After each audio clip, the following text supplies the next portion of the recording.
Bismillahirrahmanirrahim. Assalamualaikum warahmatullahi wabarakatuh.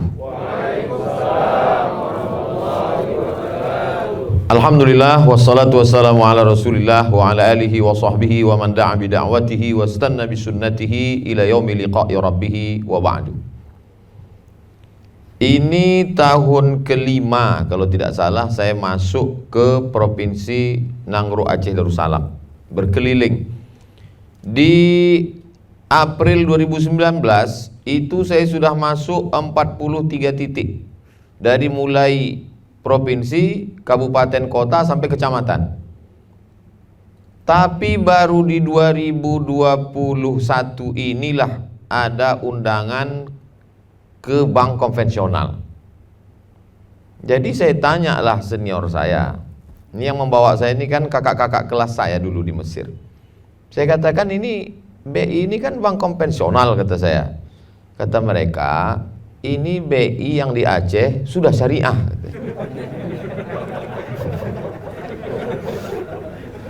Jadi begitu saya sampai di BI ini, memang saya melihat sesuatu yang luar daripada biasa. Dari mulai di mana-mana yang namanya pegawai bank itu kan kita tahulah bagaimana gayanya. Sampai di sini pakai sarung. Jadi kesan pertama udah memang betul-betul syariah. Kemudian begitu sampai di atas, saya selama beberapa tahun ke Aceh ini, orang Aceh memberi saya souvenir, ada rencong dari batu giok Aceh, ada rencong dari emas, 2 ada di rumah. Itu tak pernah saya bawa, takut hilang. Ada rencong dari kuningan, ada dari besi putih. Dari mulai yang panjang sekelingking sampai selengan ada. Saya sangka udah besar betul lah rencong punya saya. Sampai ke BI Lok Sumawe, rupanya 4 meter ada di bawah. Begitu saya tengok tadi, wah, belum ada apa-apanya rupanya. Sampai di atas ini pula, apa kata Pak Kepala Kantor Perwakilan BI Lok Sumawe? Itu Ustaz, tas itu kita bisa masuk ke dalam. Banyak sesuatu yang biasa di luar, sampai ke BI ini luar biasa. Begitu juga dengan potongan daging kambingnya, besar-besar. Sampai Pak Danrem pun tak dihabiskan Pak Danrem. Saya waktu makan dekat Pak Danrem, sedangkan tentara aja takut, apalagi saya pikir kan. Nah itu, jadi Masya Allah tabarakallah. Lalu kemudian di mana-mana saya mendengar ceramah, biasa Habib pakai gamis, Kiai, Buya, alim ulama, Tengku, Abu, Abi pakai gamis. Rupanya di BI gamisnya lain, infak dan sodakoh. Jadi saya memang dikejutkan dengan banyak hal yang luar biasa. Itu udah saya lama juga saya ngumpul-ngumpulkannya itu. Coba kita pahami, hari-hari besar Islam itu adalah momen pertemuan. Jadi jangan lagi dipermasalahkan ini bid'ah, dolalah segala macam ketika kita tonton di YouTube macam-macam penceramah. Pahami hari-hari besar Islam itu adalah stasiun-stasiun tempat kita bertemu. Sama seperti kalau kita naik jalan darat. Ini insya Allah saya kan dari Lok Sumawe ke Langsa, Langsa ke Medan, jalan darat. Itu kita tidak bisa selamanya terus berjalan. Mesin mesti didinginkan. Driver mesti istirahat sejenak, berhenti di pom bensin, ngisi minyak, lalu kemudian masuk ke toilet, sholat, kalau perlu mandi, segar. Begitu juga dengan hari-hari besar ini. Di bulan Rajab berhenti sejenak, nama momennya Isra Mi'raj. Di bulan Sya'ban berhenti sejenak, nama momennya Nisfu Sya'ban, 14 malam 15, 15 malam 16. Di bulan Ramadan berhenti sejenak, ada nama stasiunnya Tarawih, ada nama stasiunnya Nuzul Quran, ada stasiunnya Lailatul Qadar. Di bulan Syawal berhenti sejenak, ada nama stasiunnya Halal Bihalal. Di bulan Zulqa'dah, Zulhijjah berhenti sejenak, ada namanya melepas jamaah haji. Ada momen besar internasional namanya wukuf di Padang Arafah. Di bulan Muharram berhenti sejenak, ada lagi momen pertemuan namanya menyambut 1 Muharram. Safar tak ada, karena memang Safar itu artinya kosong. Safar, sifar, kosong. Nama kau siapa? Safar, berarti kosong. Lalu kemudian Rabiul Awal, ada lagi stasiun kita pertemuan. Itu yang disebut dengan 12 Rabiul Awal, Maulid Nabi. Dan di Aceh ini orang kalau sudah Maulid Nabi bisa sampai 1 bulan, bahkan 40 hari. Nah, itu semua kita pahami sebagai stasiun-stasiun pertemuan. Kalaulah tidak ada stasiun pertemuan momentum Isra Mi'raj ini, saya tak ketemu dengan Pak Kepala Kantor Perwakilan BI Loksmawi, saya tak ketemu dengan Pak Danrem, saya tak ketemu dengan Pak anggota DPD. Bayangkan 5 juta orang Aceh, cuman 3 orang yang terpilih untuk dikirim ke Senayan. Nah, inilah salah satunya. Bisa ketemu itu kan luar biasa. Nah, jadi saya memahami bahwa apapun namanya hari besar Islam itu datang saja. Datang, duduk, diam. Ada makanan, makan. Tak ada, apa yang mau dimakan? Nah, jadi kalau kita memahaminya seperti itu, kita tidak terjebak pada khilafiyah. Soalnya sekarang banyak juga orang yang takut hadir hari-hari besar. Oh, isinya acara cuman kata sambutan, baca Quran, tausiah, silaturahim. Paling foto-foto. Sekarang pun foto-foto tak terlalu penting karena pakai masker, muka tak nampak. Nah, kalau sudah kita pahami begitu, kita nanti plong, tidak merasa berdosa, tidak merasa sudah jatuh dalam perbuatan bid'ah, sesat, neraka dan lain sebagainya. Dengar bacaan Quran, apa salahnya? Bersilaturahim. Man ahabba yusatulahu fi rizqihi wa yunsa'alahu fi atharihi falyasil rahimahu. Siapa yang hendak panjang umurnya, murah rezekinya, rajin-rajinlah dia menyambung silaturahim. Jadi momen hari ini mudah-mudahan menjadi nilai amal soleh buat kita bersama, insyaallah. Itu poin yang ingin saya jelaskan. Saya biasanya berceramah itu menjelaskan sesuatu yang tak jelas. Yang udah jelas tak usah dijelaskan lagi. Karena mubazir saudara setan. Buang-buang waktu. Poin yang kedua yang ingin saya sampaikan adalah bahwa 3 kata kunci dari Pak Kecik yang membacakan tema tadi, 3 yang saya tangkap. Keyword, K kata, word K kunci, word kata. Keyword kata kunci. Yang pertama, religius. Bagaimana sebagai pegawai, sebagai manusia menjadi orang yang religius. Diambil dari kata religi. Ada lagu pop, ada lagu rock, ada lagu metal, kemudian ada namanya lagu religi. Karena di situ ada berbau agama. Tentu yang dimaksud agama di sini adalah agama Islam. What is your religion? Apa agamamu? Agama saya adalah Islam. Orangnya namanya Muslim. Bagaimana mewujudkan diri sebagai sosok yang religi? Religi tidak bisa diukur dari baju. Karena kalau religi itu dari baju koko, maka sesungguhnya Abu Jahal, Abu Lahab malah pakai jubah. Religi tidak bisa diukur dari casing. Tapi kita selalu memakai adab, sopan santun, tata krama, the local wisdom. Jadi kalau seandainya, kenapalah hari ini pegawai-pegawai pakai baju koko, pakai peci? Itu bukan menunjukkan religi kita, itu hanya begitulah budaya kita. Seandainya saya datang hari ini kemari, mau ceramah Isra Mi'raj, pakai celana jeans, pakai baju jaket kulit, pakai helm. Lalu naik saya ke atas, "Hai guys," kata saya. "Are you ready to rock?" Itu tidak salah menurut fikih Islam, karena saya menutup aurat. Yang penting tutup pusat sampai lutut, selesai. Tapi secara adat sopan santun itu tidak benar. Andai saya buat begitu, saya yakin Pak Danrem langsung berbisik ke Pak Kepala Kantor, "Ini Ustadz Somad yang asli apa kawi?" Gitu. Ya, itu. Jadi ada batas-batas kepantasan. Ada batas-batas kesesuaian. Kebetulan di Aceh, negerinya wali-wali Allah, Syekh Abdul Rauf As-Singkili, Syekh Hamzah Al-Fansuri, Syekh ulama-ulama besar, Syekh Muhibbuddin Wali dan lain-lain, Syekh Muhammad Wali. Maka kita pun juga mengikuti sopan santun tata krama itu. Pakai baju koko, pakai kain sarung. Itu religi yang kelihatan dari luar. Tapi sesungguhnya religi sikap beragama dari dalam adalah Innallaha la yanzuru ila ajsamikum, Allah tidak melihat bentuk fisik tubuh badan kamu, wala ila suwarukum, tidak melihat rupa wajah kamu, walakin yanzuru ila qulubikum. Jadi mari kita asah sikap religi yang ada di dalam kolbu hati kita itu. Yang tepat itu adalah pakai Q, pakai kop, kolbu. Sedangkan kalbu pakai kap itu artinya mohon maaf anjing. Sekarang banyak orang takut nyebut anjing. Sampai-sampai disensor, takut dibully. Jadi ketika seorang muslim meyakini bahwa casing ini hanya sampul saja, dia akan memperbaiki hatinya. Tapi mesti ada keseimbangan juga. Saya tidak pula ingin besok pegawai karyawan datang masuk kantor Senin Selasa, tiba-tiba bajunya juga tak menentu, tak pakai ikat pinggang, keluar tak pakai kaos kaki. Ketika ditanya, kenapa kalian begini? Yang penting kolbu kita, Pak. Nah, ini ceramah Abdul Somad ini menyesatkan ini. Karena kita diajarkan keseimbangan antara zahir dan batin.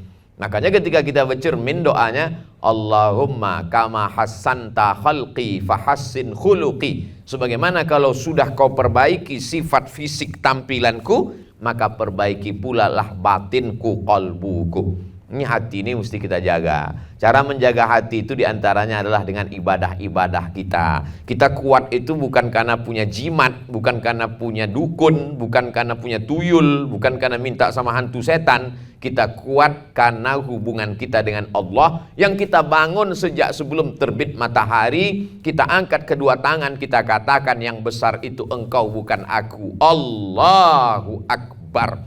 Jabatanku tidak besar. Apa yang ada padaku sekarang tidak besar.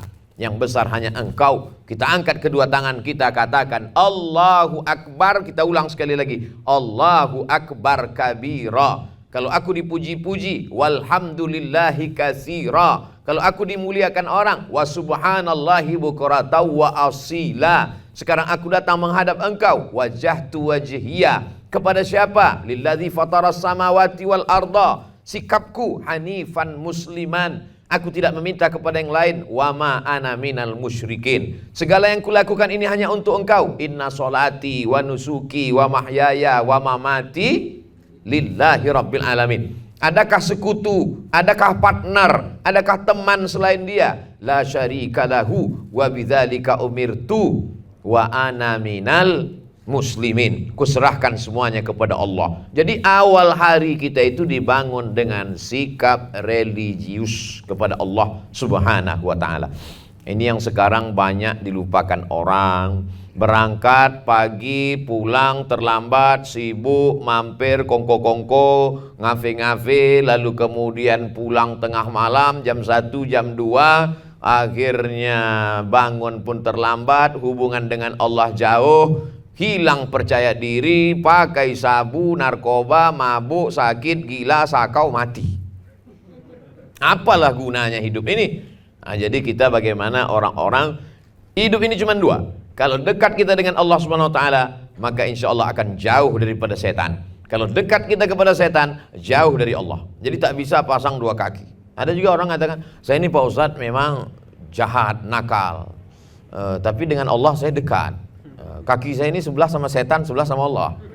Oh, tak bisa begitu. Kita harus betul-betul total berserah diri kepada Allah. Wa ana minal muslimin. Penyerahan diri itu namanya Islam. Orang yang berserah diri itu namanya muslim. Disitulah letak sikap religius kita. Lalu kemudian ada pula orang yang terlalu religius tapi tanpa didasari ilmu. Nah, ini pun tidak betul juga. Sampai orang ngantri urusan sampai bermeter-meter ke belakang. Ketika kita tanya, kenapa ini antriannya panjang betul? Pegawainya tadi baru aja keluar, Pak. Kemana dia? Ke musola, sholat duha. Ini tidak betul. Sholat duha itu sunnat. Sedangkan melayani orang banyak, kita digaji oleh negara, itu adalah wajib. Mendahulukan yang sunat, meninggalkan wajib, itu juga tidak betul. Tapi kami mau sholat duha, masa Ustadz larang kami sholat duha? Sholat duha sudah bisa dilaksanakan seperti waktu sholat maghrib. Mudah saja ngukur sholat. Jadi kalau di Pekanbaru itu sholat maghribnya jam 6.30, maka 6.30 besok pagi sudah bisa sholat duha. Jadi kalau di Lok Semawe itu sholat maghribnya jam 6.45, maka besok pagi jam 6.45 sudah bisa sholat duha. Supaya jangan ragu, jam 7 misalnya, masuk kantor jam 7.30, jam 8. Jadi tidak ada halangan sebelum berangkat kita sudah sholat duha. Apalagi baik sekali sebelum berangkat itu ambil wudhu, sholat duha, lalu berangkat dalam keadaan berwudhu. Ketika kita dalam keadaan berwudhu, disitulah Allah Ta'ala mengirimkan malaikat mendoakan kita, Allahumma firlahu warhamhu, Allahumma firlahu warhamhu, rahmati dia, ampunkan dosa silap salahnya. Selama kita tetap dalam wudhu. Tapi saya tidak mengatakan wudhu tahan sampai zuhur. Enggak. Kalau mau lepas, lepaskan aja. Yang pula gara-gara ceramah ini menahan wudhu sampai biru mukanya. Enggak. Apalagi tempat kita air banyak, tak ada halangan satu apapun. Tapi payah Pak Ustadz buka-buka kaos kaki itu ini segala macam. Ini ceritanya sunat, bukan wajib. Jadi ketika kita dapat bimbingan dari Allah, hati kita itu berbolak-balik. Yusbihu mu'minan, paginya beriman, wa yumsi kafiran, petangnya bisa kafir. Paginya beriman, petangnya bisa kafir. Maka ketika kita ditolong Allah dengan ibadah-ibadah itu menolong kita. Mumpung waktu masih kosong, beristighfar 100 kali. Astaghfirullahalazim, astaghfirullahalazim, astaghfirullahalazim, astaghfirullahalazim, astaghfirullahalazim, astaghfirullahalazim, astaghfirullahalazim. Ketika ada datang orang ngobrol mau ngajak urusan, berhenti ngobrol. Saya tidak pula mengatakan kalau sudah istighfar solawat terus, apapun yang datang terus. Apalagi jadi pegawai ada orang urusan, ini bahaya. Saya mesti target pagi ini solawat 100. Pas baru 15 datang orang urusan. Pak, gimana tentang rekening saya? Allahumma sholli ala sayyidina Muhammad wa ala ali sayyidina Muhammad. Bukan itu maksud saya. Bagaimana waktu-waktu luang itu tidak habis oleh YouTube, tidak habis oleh update status, tidak habis oleh wall Facebook, tidak habis oleh Instagram. Ustadz ngomongin orang Instagram, Facebook. Ustadz sendiri punya Instagram, Facebook? Betul, saya punya, tapi saya tak tahu passwordnya. Itu admin semua. Kenapa Ustadz tidak main itu? Saya tahu diri saya lemah. Kalau saya main itu, saya buka, berapa banyak orang DM minta kenalan sama saya, macam-macam. Ada yang ngasih tahu? Berapa yang saya baca tuh komennya. Ustadz, jadikan aku yang kedua, kata dia. Saya tahu iman saya lemah. Saya tahu saya orangnya pemarah. Di situ banyak juga haters, buzzer, mencaci maki. Daripada saya jawab jawaban di situ, kitalah yang mengenali siapa diri kita. Kalau kita tak bisa mengontrol diri kita, larut kita dalam kemarahan, atau larut kita dalam sesuatu yang melalaikan kepada Allah, halakamru'un lam ya'rif qadrahu, celakalah orang yang tidak kenal siapa jati dirinya. Jadi memang perjuangan dari mulai bangun tidur sampai tidur malam lagi, itu semua yang bisa mengendalikan kita adalah sifat religius. Tapi religius ini ada juga orang memahami religius itu artinya beragama hanya dalam 3 momen saja. Lahirnya akikah, nikahnya walimah, matinya takziah. Itulah religius. Itu namanya mengkebiri agama. Itu namanya orang mengkhitan agama. Dipotongnya agama itu.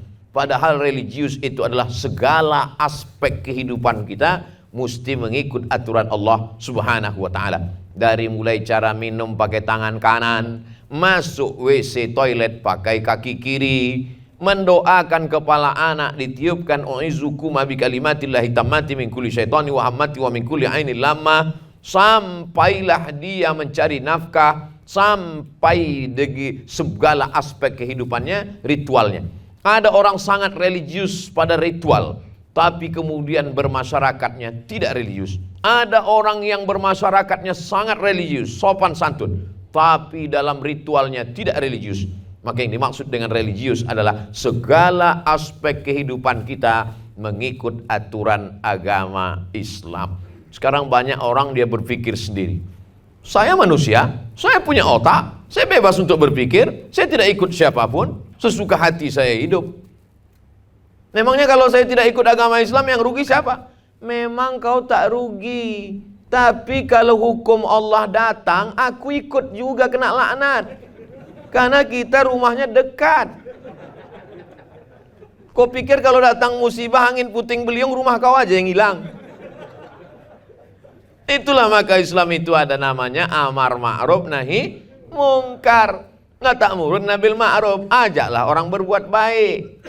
Cerdasnya orang kantor perwakilan BI Lok Semawe, dia tak mau ngetuk pintu orang ngajak, ayolah berbaik, ayolah kita religius. Enggak. Diundangnya aja Ustaz Somad, disuruhnya bercakap, habis itu direkamnya, habis itu di-share-nya, potong video itu pendek-pendek, share, upload. Bagaimana merubah tontonan menjadi tuntunan. Jadi sebagian besar jamaah, sahabat, macam-macam itu kenal Ustadz Somad. Kami udah lama kenal dengan Ustadz. Di rumah kami, istri kami, anak kami, mertua kami, semua menonton Ustadz. Selalu saya ketemu dengan bapak-bapak, saudara-saudara jamaah begitu. Bahkan saya pernah merasa marah dengan Ustadz. Kenapa begitu Pak? Habis paket istri saya Pak Ustadz. Ada kawan saya, dosen, apa kata dia? Dia cerita ke orang lain tuh nyampaikan ke saya. Aku nih Ustadz, doktor kata dia. Waktu itu saya belum doktor lagi. Pulang aku ke rumah, ku buka pintu kamar, ku lihat istriku menonton ceramah si Somad. Kenapalah dia pula ditontonnya? Nah, habis itu saya WA dia, Bang, sering aku di kamar abang ya.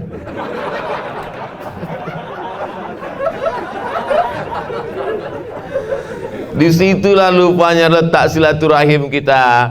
Akhirnya dari mendengar ingin berjumpa, setelah berjumpa terjalin silaturahim. Ketika terjalin silaturahim, ada langkah-langkah yang bisa kita lanjutkan ke depan. Setelah kita kenal lewat YouTube, lalu kemudian kita ingin rindu bertatap muka. Setelah berjumpa ini kemudian apa selanjutnya?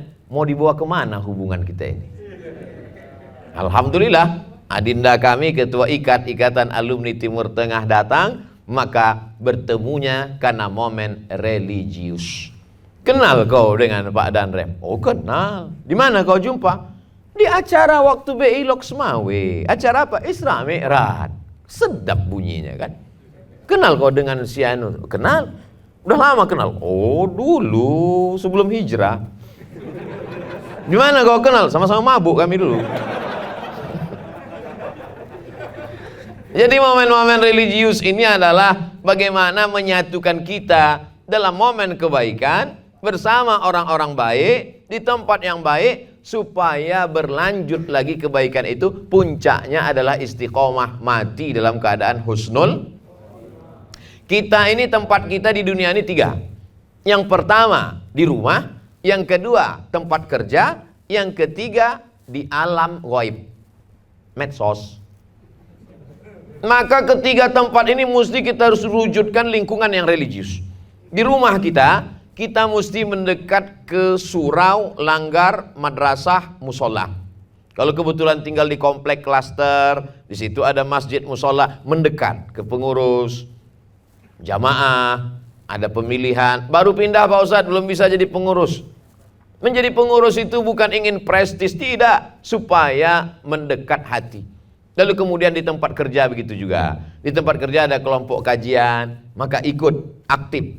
Lalu kemudian di medsos begitu juga. Apakah dengan ikut grup-grup WhatsApp itu kita menjadi lebih religius? Kalau dengan ikut grup itu jadi lebih religius, lanjutkan. Tapi kalau ikut grup itu hanya untuk kenal kembali, mengenang masa SMA, ini ikatan SMP, lalu kemudian jadi CLBK, usah, berhentilah. Akhirnya itu hanya akan merusak hubungan kita kepada sesama manusia, hubungan keluarga, dan hubungan kepada Allah Subhanahu wa ta'ala. Hari ini kita tidak dikontrol oleh siapapun. Dulu televisi itu diawasi oleh komisi penyiaran. Sekarang TV lebih banyak daripada televisi dan tidak bisa dikontrol oleh komisi penyiaran. TV apa yang Ustaz maksud? TV YouTube. YouTube itu satu orang dulu kalau mau buat TV perlu sampai 100 miliar baru bisa buat TV. Sekarang satu orang bisa buat satu channel TV. Ustaz Abdul Somad tak ada duitnya, tapi ada channel TV-nya di YouTube. Ustaz Abdul Somad Official, jangan lupa subscribe, like, and share. Di situ masuk iklannya. Jadi kalau mau subscribe, kira-kira apa manfaat yang bisa kita ambil? Sekarang cobalah perhatikan. Ada orang hobi mabuk, dibuatnya channel TV mabuk. Dari awal sampai akhir dia cerita mabuk aja. Ada orang hobi berzina, dibuatnya channel zina. Dari awal sampai akhir dia bercerita bagaimana dia berzina pertama kali, ditanyanya orang macam mana kau berzina, bagaimana. Itu aja cerita. Dan ada segmennya, ada penontonnya. Dunia ini sudah mau kiamat. Jadi kalau tidak kita mengasah sifat sikap religius kita di 3 lingkungan, tempat tinggal di rumah, tempat bekerja, di medsos, maka kita akan hanyut. Beruntung punya atasan yang masih memperdulikan sikap religius. Apa kata Abdurrahman Ibnu Khaldun? Ar-ra'iyah ala dini mulukihim. Atasan sangat berpengaruh kepada bawahan, dan karyawan, pegawai itu mengikut sikap beragama atasannya. Kalau atasannya hobi ceramah, insya Allah akan banyak tausiah mendekat kepada LC alumni Timur Tengah, para ustadz, para tengku, para abi, dayah, alim ulama. Tapi kalau tidak ada hobi sedikit pun pada kajian, maka sampai ke bawah. Bahkan orang-orang yang mengaji itu pun merasa terintimidasi, menjadi kaum minoritas dan lain sebagainya. Makanya di antara doa yang diajarkan Nabi, berikanlah kami pemimpin yang soleh, supaya kesolehannya menjalar, melebar, menular kepada kita. Kita berharap apa yang kita rasakan hari ini termasuk dari kesolehan pemimpin kita. Mudah-mudahan istiqomah insya Allah. Itu poin yang pertama, religius. Yang kedua, profesional. Saya mulai tadi jam 3, sekarang jam 3.35. Habis poin yang pertama. Berapa lama Ustadz tausiah ini? Kalau ditengok dari botolnya 30 menit. Poin yang kedua, profesional. Profesional itu artinya sesuai dengan profesi kita masing-masing. Kita ini dengan berbagai macam kemampuan. Ada manusia ini yang memang dia tak bisa menghadapi orang banyak. Ada memang manusia begitu, tak bisa dia nengok orang banyak. Asal menengok orang banyak, menggeletar tangannya, keringat dingin, berkunang-kunang, hampir pingsan. Tapi kalau dia di depan komputer, bisa. Selesai urusan sama dia. Ada pula orang ini tak bisa dia di depan komputer. Kalau depan komputer stres dia, depresi. Depan orang banyak baru dia bisa. Saya termasuk jenis manusia yang kedua. Dulu waktu dari CPNS ke PNS, itu saya disuruh ngantor setahun. Setahun lah saya ngantor depan komputer buat laporan. Ditanya sama atasan, gimana man? Udah laporan? Sebentar ya bu. Rasa-rasa mau mati rasa saya. Karena saya tak bisa begitu, saya mesti jumpa banyak orang. Begitu udah selesai saya PNS, lepas mengajar di kampus, habis itu saya jumpa banyak orang. Memang begitu manusia ini. Jadi kita masing-masing, ada Pak Polisi, ada Pak DPD, ada Pak Ustadz, ada Pak Tentara, ada Bapak Ekonom. Memang Allah sudah bagi sesuai dengan kemampuannya. Maka anak tidak ada yang bodoh. Tak boleh kita katakan mentang-mentang anak ini matematikanya nilainya 5. Bodoh kau. Untung anak itu tak tahu. Kalau dia tahu, bodoh kau itu juga yang menular ke aku, kata dia. Aku kan anak kau, kata dia. Jadi sebetulnya Allah sudah kasih bakat masing-masing. Mungkin di matematika dia tidak cerdas, tapi di sosialnya baik. Karena otaknya ada otak kanan, ada otak kiri. Ada yang berkecimpung dengan teori-teori, ada yang bersosial. Maka kadang ada orang yang kita lihat bersosial dia tidak baik. Kalau jumpa sama dia cuma 2 kali aja. Salam pembuka, salam penutup. Ditanya satu, jawab satu. Apa kabar? Sehat. Dari mana? Loksmawi. Tak pandai dia cerita. Tapi kebaikan dia di tempat lain. Mungkin sedekahnya banyak, mungkin infaknya luar biasa. Nah, jadi saya husnuzon ke sahabat-sahabat di kantor perwakilan BI Loksmawe ini begitu. Dia tak terlalu banyak cerita, dia lebih banyak berbuat. Gamis itu penuh isi duit. Habis pesantren dayah-dayah itu dia bantu. Nah, jadi profesional ini sesuai dengan profesi kita masing-masing.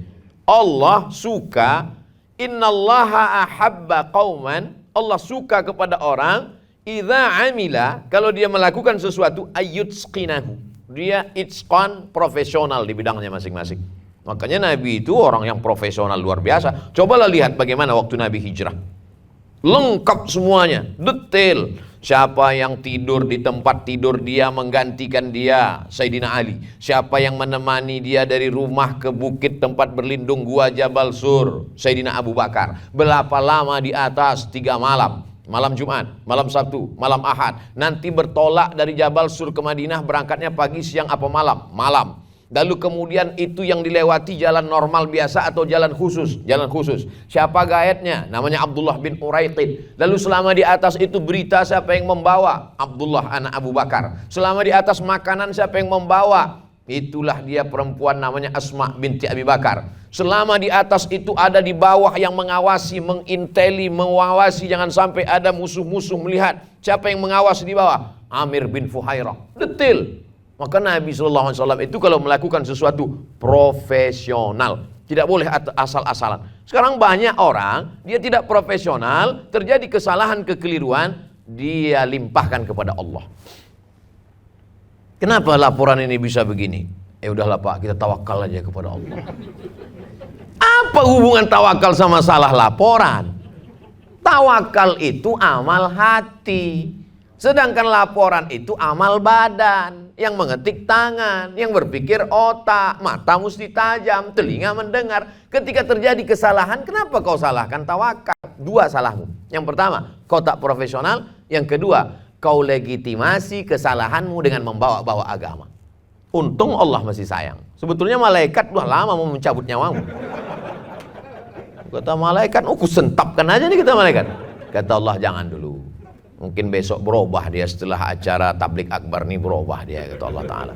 Kalau tak berubah ya Allah, aku lenyapkanlah dia kata Allah. Jadi profesional ini memang dari dulu. Jangan sangka para ulama-ulama tasawuf yang katanya tidak mementingkan dunia itu tidak profesional. Ada seorang ulama namanya Imam Junaid al-Baghdadi. Dia tidak peduli dengan dunia ini, kerjanya hanya ibadah, tapi dia tetap buka toko di pasar. Ada tokonya satu. Pagi pergi dia ke toko, dia buka tokonya. Dia profesional, dia punya profesi, dia pedagang. Dia buka tokonya, kalau ada orang mau beli dia layani. Tak ada orang beli, dia bentang sajadah, dia sholat sunat. Ada orang beli dia layani, tak ada orang beli dia sholat sunat. Dia hitung 400 rakaat, selesai sholat dia pun pulang ke rumah. Supaya apa? Supaya nanti kalau mati ditanya Allah, ketika kau hidup apa profesimu? Apakah kau profesional? Apakah engkau mencari rezeki dengan karuniaku, kata Allah, maka dia bisa menjawab, aku punya profesi dan profesiku itu aku geluti, aku jalani dengan sikap profesionalisme kerja. Betapa susahnya orang untuk menjadi pegawai. Kadang orang kalau sudah jadi pegawai dia tidak menghargai itu karena dia udah dapat. Kalau saudara-saudaraku sekalian mau merasakan bagaimana nikmatnya jadi pegawai, tanya sama orang yang tak lulus. Yang udah tes berkali-kali tak lulus. Sampai 3 kali ke dukun tak juga lulus. Betapa nikmatnya. Andai ada 2 orang anak muda. Yang satu ini bisnismen berhasil, tapi tak pegawai. Yang satu ini pegawai. Datanglah 2 orang ini meminang anak gadis. Assalamualaikum Pak, saya ini bisnis, kata yang satu. Yang satu lagi, tak perlu dia ceritakan apa prestasinya, dia cuma cerita, aku pegawai Pak. Kira-kira yang diterima yang pegawai apa yang tak pegawai? Yang pegawai. Maka pegawai ini adalah pegawai negara, pegawai negeri sipil. Itu nikmat yang luar biasa. Apalagi pegawai-pegawai ini ada jaminannya. Apa jaminannya? Dalam hadis kan kita diajarkan, orang kalau mati itu putus 3. Putus semuanya kecuali 3. Yang mengalir tetap anak soleh, ilmu yang bermanfaat, lalu kemudian sodakoh. Tapi pegawai ada satu lagi yang mengalir, pensiun. Sudah mati pun engkau, duit kau tetap jalan.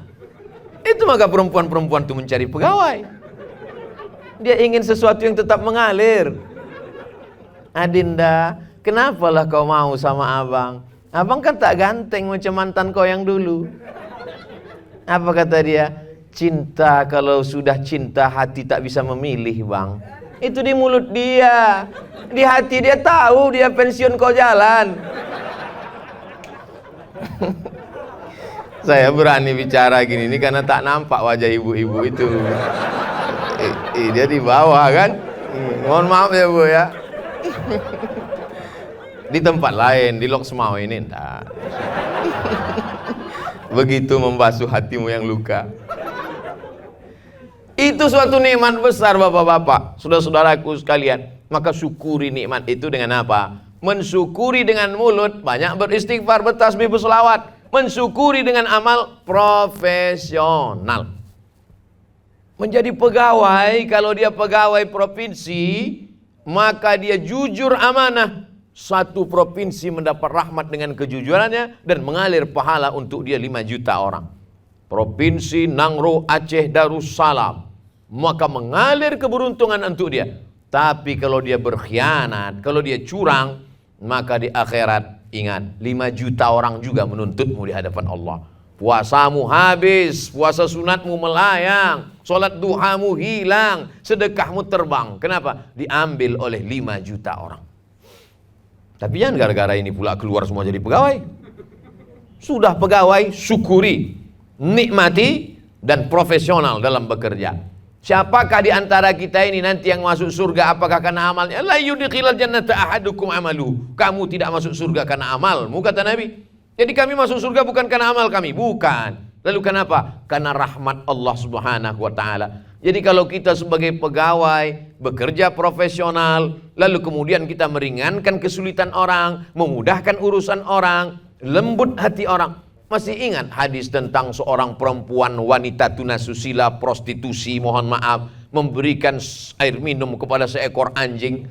Anjing dikasihnya minum, lalu kemudian Allah ampunkan dosanya. Kenapa? Ada kasih sayang. Bersikaplah sebagai pelayan, bukan orang yang minta dilayani. Bersikaplah sebagai seorang pelayan masyarakat, karena ini nikmat, bukan orang yang ingin dilayani masyarakat. Kalau begitu profesionalisme kerja kita, maka insya Allah orang senang, negara pun senang, malaikat pun senang, Allah pun senang. Kalau Allah sudah senang kepada kita, maka dia berikan apa yang dia mau, seperti Nabi Muhammad SAW, wala sawfa yu'tika rabbuka fatarda. Religius sudah, profesional sudah. Poin yang ketiga, berakhlakul karimah. Betul kan? Berakhlak mulia. Banyak kantor-kantor lain kalau buat judul ceramah beretika, bermoral, tak sama etika dengan akhlak. Itu hebatnya BI Syariah tadi. Dia nggak mau pakai etika, dia tidak mau pakai istilah moral. Yang dia pakai bahasa aslinya dari Nabi adalah berakhlak. Apa memangnya beda etika dengan akhlak? Etika dibuat sekelompok orang untuk suatu tempat tertentu. Itu etika. Ada etika jurnalistik, ada etika kepolisian, ada etika tentara, ada etika pegawai, ada etika anggota legislatif. Dibuat sekelompok komunitas tertentu untuk waktu tertentu, untuk batas limit komunitas masyarakat tertentu. Contoh, saya naik pesawat dari Jakarta ke Medan, dari Medan ke Lok Sumawi. Itu saya bertemu dengan orang-orang yang punya etika di pesawat itu. Etikanya apa? Yaitu etika pramugari, pramugara itu punya etika. Begitu saya sampai di atas, dia tanya, "Bapak nomor kursinya berapa?" Tanya. Padahal udah jelas kita tutup muka, menyamar supaya tak tahu Ustadz, tetap juga ditanyanya. Setelah kita duduk, "Tolong seat beltnya Pak." Lalu kemudian setelah lama ditanyanya, "Bapak mau minum apa?" "Mau minum teh. Teh panas apa teh dingin?" "Teh panas." "Teh poci, teh gelas apa teh daun apa teh ini?" "Pakai gula apa tidak Pak?" "Pakai gula." "Gulanya gula yang ini banyak kali cerita, kok kasih aja lah minum itu." Bagaimana dia melayani servis passenger, penumpang itu dengan luar biasa. Tapi terbatas hanya di pesawat itu saja. Begitu turun di airport, hidungnya pun tak menyaut, tak kenal dia lagi. Itulah etika. Sedangkan akhlak tidak demikian. Akhlak itu adalah aturan yang dibuat Allah Subhanahu wa taala, diajarkan unlimited dari mulai kita lahir, merangkak, berjalan, remaja, akil baligh, dewasa, tua, mati. Tetap bahkan sesudah mati sekalipun ada akhlak. Andai Abdul Somad mati, saya yakin dan percaya semua orang di kantor perwakilan BI Lok Sumawi ini begitu mendengar Abdul Somad mati, mereka akan mengirimkan untuk almarhum Abdul Somad di Pekanbaru Al-Fatihah. Kenapa? Karena mereka berakhlak. Mereka tidak hanya mengenang ketika hidup sampai mati. Makanya jangan jebak diri kita pada etika-etika, pada komunitas tertentu, pada batas tertentu, dengan cara tertentu. Tapi yang kita bahas adalah bagaimana berakhlak seperti Nabi Muhammad sallallahu alaihi wasallam. Suatu ketika Nabi pun berjalan. Sampai di tengah gurun pasir, tak ada makanan.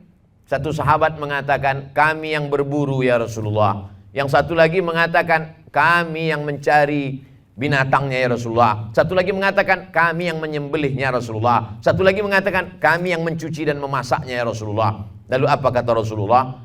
Aku yang akan mencari kayu bakarnya. Itu akhlak Nabi. Kau berburu, kau mencuci, kau memotong, kau memasak, aku yang cari kayu bakar. Orang sekarang tak begitu. Kau mencuci, kau berburu, kau memasak, kau mencari kayu bakar, aku yang menghabiskannya. Secara akhlak saya ini tak sopan. Senior-senior saya duduk di bawah. Dr. Damanhur senior saya. Ustadz Fadil Rahmi LC Tengku senior saya. Pak Danrem, Pak Kepala Kantor Perwakilan BI Lok Sumawi, kita hormati. Kenapa pula Abdul Somad duduk di atas? Maka ini pun bagian dari akhlak, perlu dijelaskan. Kalau saya duduk di bawah, kamera itu tak jelas entah mana yang ustadznya. Soalnya baju kami sama.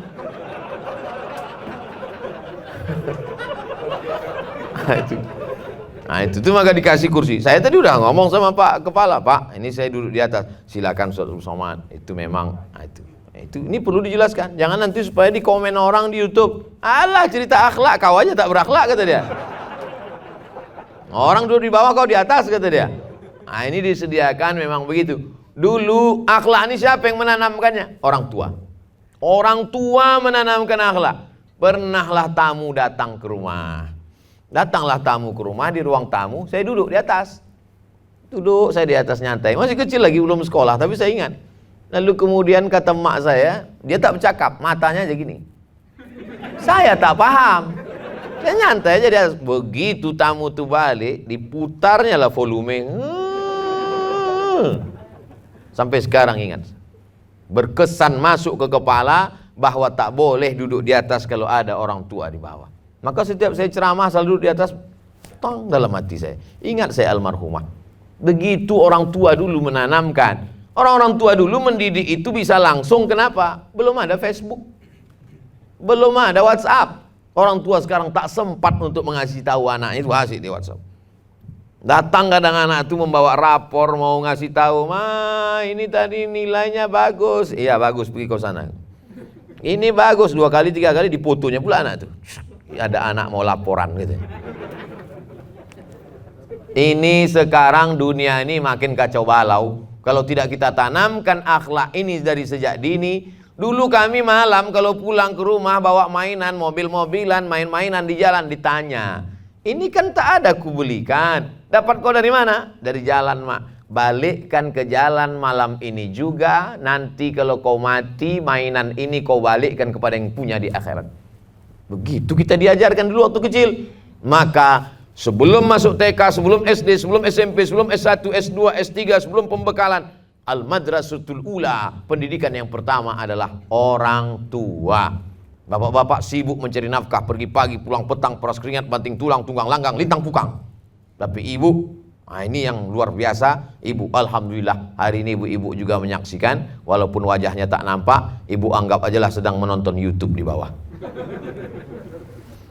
Habis waktu 1 jam kurang 10 menit, sisa waktu kita bahas beberapa pertanyaan berikut ini.